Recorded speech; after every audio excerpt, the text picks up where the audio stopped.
Drop the gun, man! Drop the gun!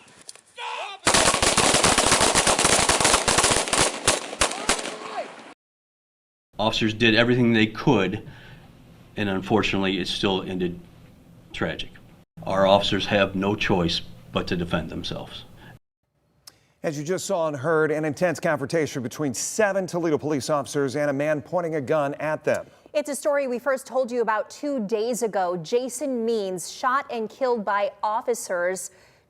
They shot him 22 times after his wife called police saying he was firing off a gun and suffering a mental breakdown. And today, police are showing us and telling us exactly what happened. Toledo police wrapping up a news conference just hours ago. Michael Stanlin was there and joins us with the new information. Michael? Melissa, Means' own wife was on the roof of their house during the 911 call, saying her husband was having a psychotic episode in the moments before the shooting.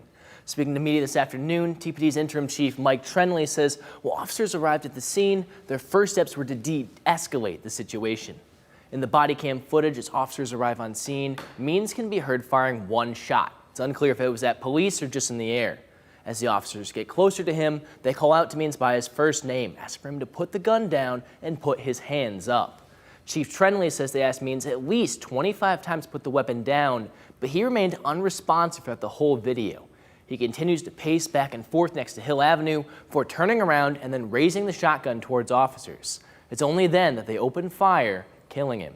Chief Troendle says his officers practice responsible de-escalation techniques, but when threatened with lethal force, they have no choice but to engage.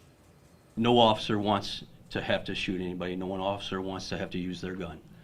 As you'll see, as we start looking at the ages and the years of service with our officers as we move through the next slides, a lot of officers with just barely a year on, a little more than a year on.